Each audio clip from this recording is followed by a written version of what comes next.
Vamos entender o que quer dizer com isso. A pergunta do artigo 5º, a primeira questão da Suma Teológica é se a doutrina sagrada é mais excelente que as outras ciências. E aí, vamos para o que nós fazemos sempre, né? Objeção. Primeira objeção. Mais excelente, em geral, é a ciência mais certa, né? Aquela que os princípios nós não temos dúvida. Então, eu falo que a matemática é mais excelente porque está lá certinho, né? Mas na teologia não é assim, porque os princípios da teologia não é o mais certo. Os princípios são duvidosos. Os princípios implicam uma série de dúvidas, né? Alguém pode duvidar dos princípios de fé. Não porque em si mesmo permitam dúvidas, mas porque nós não estamos vendo os princípios diretamente. Nós recebemos por meio de um testemunho. Então, sim, a teologia não tem princípios duvidosos, mas como nós não estamos vendo a Deus com a mesma clareza com que eu estou vendo esta mesa, então alguém pode duvidar, pode ter dúvidas. Então, por isso, parece que a teologia não é mais excelente, porque a matemática, você vê o ponto, uma reta, rapidinho você resolve as coisas. Agora, a teologia, o artigo 1º, depende da fé. Então, alguém poderia falar que ela não é tão excelente assim. A segunda objeção procede de uma resposta que nós falamos da última aula. Lembra, nós falamos que a teologia era uma ciência subalterna, ou seja, era uma ciência que retirava o seu princípio, ou os seus princípios, de outras ciências. Bom, as ciências subalternas são inferiores às ciências que têm princípios evidentes por si, né? As ciências que têm princípios evidentes por si mesmas, em princípio, são mais elevadas do que as ciências que retiram seus princípios de outros. E por isso a teologia não poderia ser mais excelente de maneira nenhuma. A matemática, ou a engenharia, ou as letras, por exemplo, são coisas que partem do evidente. Muito bem. Como que São Tomás resolve este problema? Ele mostra que em que sentidos a teologia ela é mais excelente que as outras ciências. E é importante porque é dessa questão aqui que nasceu uma expressão que ficou famosa na filosofia, famosa sentido negativo, que é a ideia de que a filosofia é escrava da teologia. Não sei se alguém já ouviu falar essa expressão, né? Que a filosofia é escrava da teologia. E aí acabou que, com o passar do tempo, essa expressão acabou ficando somente como uma expressão soberba, né? De um teólogo se achando, e o pessoal perdeu o sentido original da expressão, de que a filosofia serve à teologia. Em que sentido que serve? Vamos para a resposta de São Tomás. São Tomás dizia, olha, a teologia é mais evidente, mais excelente, porque ela está fundada na ciência de Deus. E essa ciência não tem como errar. Em si mesmo, a ciência de Deus não erra. E por que não erra? Tem uma razão bem simples. Errar é quando existe uma divergência entre o que está na sua cabeça e o que está fora da sua cabeça. Quando que eu erro? Quando eu afirmo que aquela parede é azul e a parede é branca. Aí eu errei. Errei porque o que está na minha cabeça não é o que está na realidade. Agora eu pergunto, existe alguma possibilidade de aquilo que está na cabeça de Deus não ser a expressão do que é real? A resposta é não. Porque se você está dizendo que Deus criou o mundo todo, criou conforme a sua inteligência, criou conforme o seu saber, Se o universo inteiro é a expressão do conhecimento divino, da sabedoria divina, como é possível que alguma coisa real não esteja ela mesma na mente de Deus? Deu para entender o que eu estou falando? Não tem condições. Então,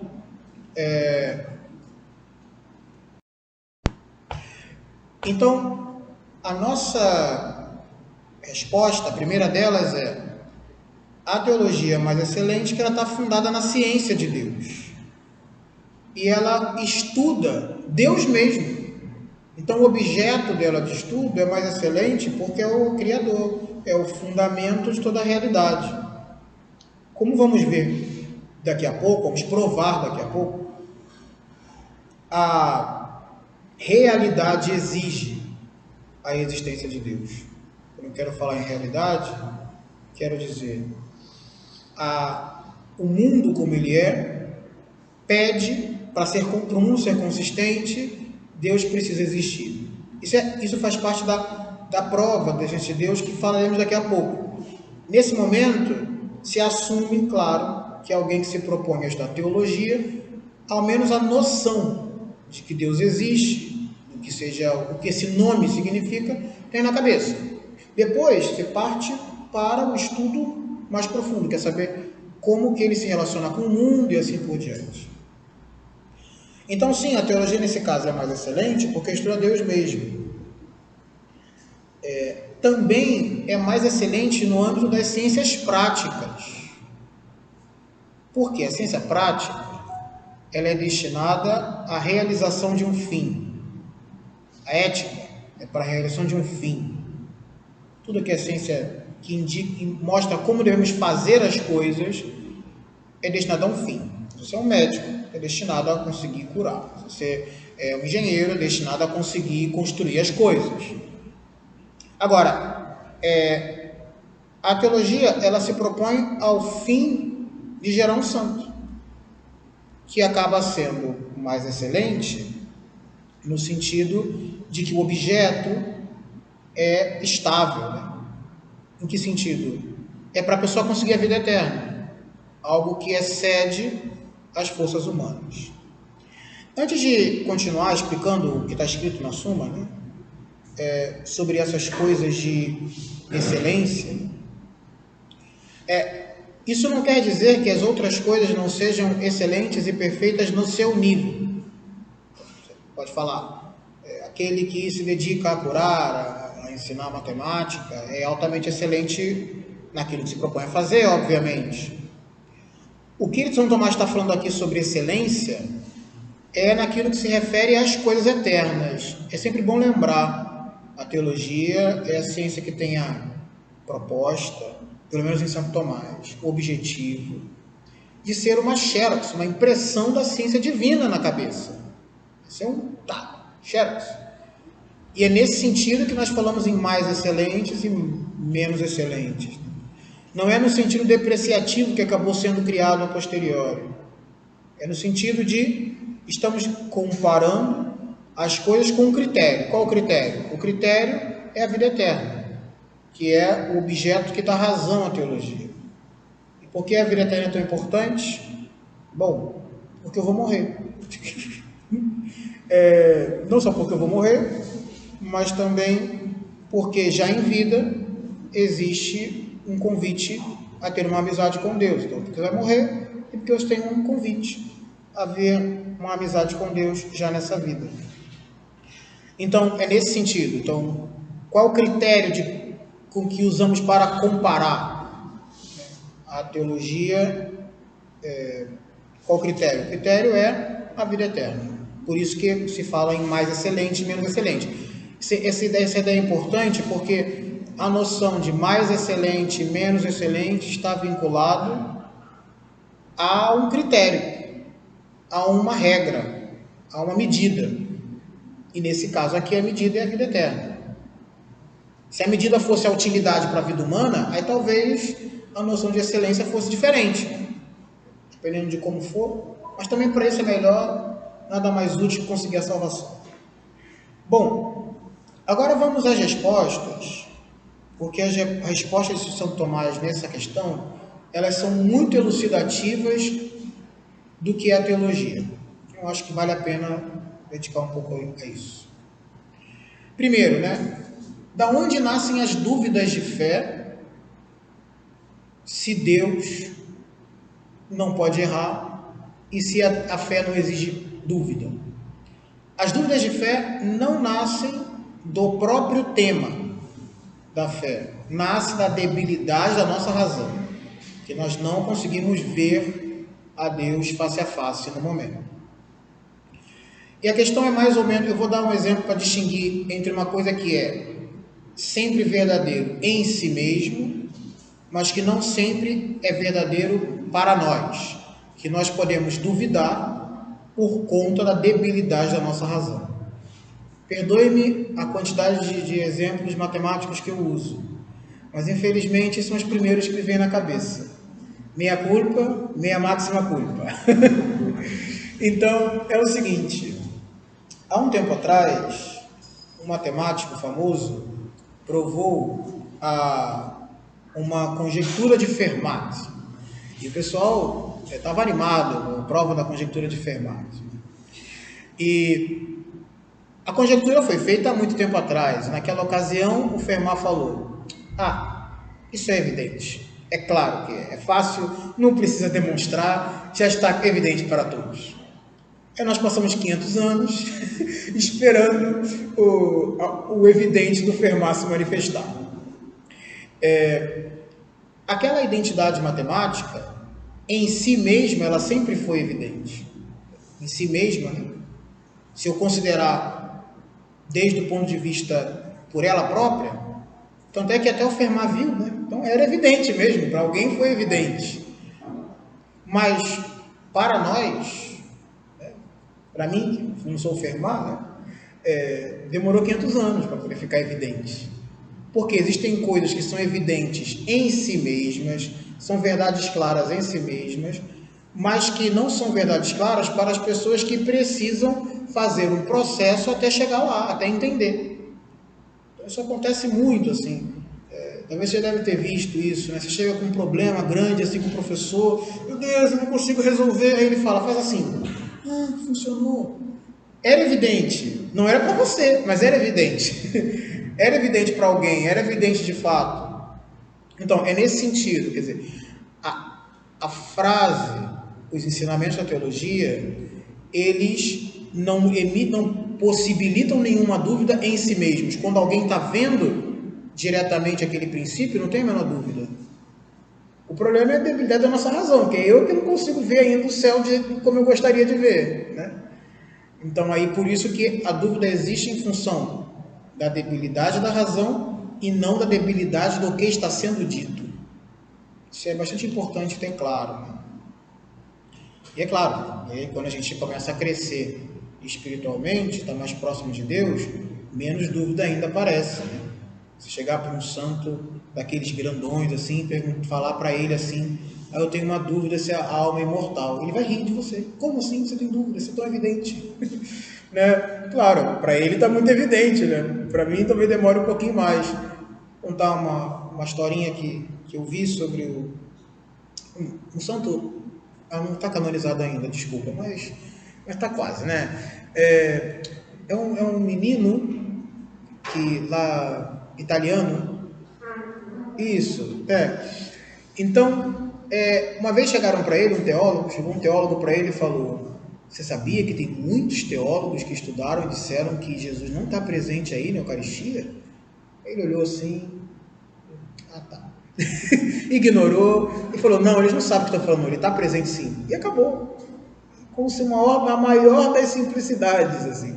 É claro que está, estão perdidos aí, não estão entendendo nada. E nem gritou, nem reclamou, porque era evidente, praticamente evidente. Assim, à medida que você cresce na vida interior, essas coisas vão ficando cada vez mais evidentes. Assim. E aí aquela debilidade da razão vai sendo suprida pela graça, e aí você fala: meu Deus, como é que eu duvidei disso um dia na vida? Essa é a coisa mais evidente do mundo. Mas é claro que demora. Né? Tá bom. A segunda resposta é: como que a teologia usa outras ciências? Quer dizer, que história é essa de que a teologia usa outras ciências? Isso é uma coisa muito importante, porque vez ou outra tem uma acusação de algum protestante, ou a acusação até de alguns teólogos católicos, dizendo que nós filosofamos demais a teologia. E botamos muita filosofia nas coisas, usamos muita filosofia para poder falar de Deus. E isso daí é helenismo. Está misturando o vinho da revelação judaica com, como é que eles falam, com a água da filosofia grega. Tem muita acusação feita dessa natureza. Aí o São Tomás deixa muito claro assim, a diferença. Ele diz: a teologia usa a filosofia para explicitar melhor a verdade revelada. Por que se usa tanta filosofia na teologia? Para deixar mais claro a verdade revelada. Não se fundamenta a fé em uma filosofia. Não se pode fundamentar um dogma de fé num filósofo. O dogma de fé, a verdade de fé, ela está sempre fundamentada na revelação. E por isso, na Sagrada Escritura e na tradição da igreja, naqueles que continuaram a mesma pregação dos apóstolos. O que fundamenta mesmo uma afirmação de fé? Os apóstolos, a doutrina da igreja. E para que serve a filosofia, então? E as outras ciências que podem aparecer na filosofia, na teologia? Eles existem para explicitar o dado revelado, porque às vezes alguma frase falada na revelação é difícil de ser entendida. Quando Jesus fala, eu e o Pai somos um, aí você vai dizer, é um ou são dois? Aí se o pessoal fala, é um só com duas faces, heresia. Fala, são dois separados, heresia. Como é que eu resolvo isso? Aí você usa Aí você usa um filósofo para tentar reduzir o problema, a contradição, e você conseguir conjugar e falar da verdade de fé de maneira mais fácil. Esse aqui é o objetivo. E depois tem uma segunda razão. A mente humana, ela funciona muito através das imagens. Tem até um pouco a ver da maneira como eu costumo apresentar as aulas. Se vocês param para ver, eu faço um exemplo atrás do outro, um exemplo, uma imagem atrás da outra. E isso não é sem querer. Isso é de propósito. É por quê? Nossa maneira de pensar, eu recebo uma imagem, da imagem eu entendo a ideia, e a partir daí é que eu realmente gravo algo na cabeça. Geralmente de várias horas de aula sobram as imagens. E além das imagens, você às vezes precisa fazer uma demonstração filosófica, que é um pouquinho mais do que uma imagem, porque é através dessas demonstrações, desses raciocínios, que você ultrapassa o raciocínio para encontrar Deus. Então, em que sentido a filosofia está servindo à teologia? À medida que você está fazendo as meditações sobre os temas, você vai elevando a sua mente para que você encontre Deus. A argumentação filosófica, né? Então, do mesmo jeito que a imagem facilita a compreensão de uma ideia, as ideias facilitam a abstração para que você consiga entender melhor a verdade revelada. Esse que é o principal objetivo. Logo em seguida, eu vou dar para vocês um exemplo de como que isso pode acontecer na prática.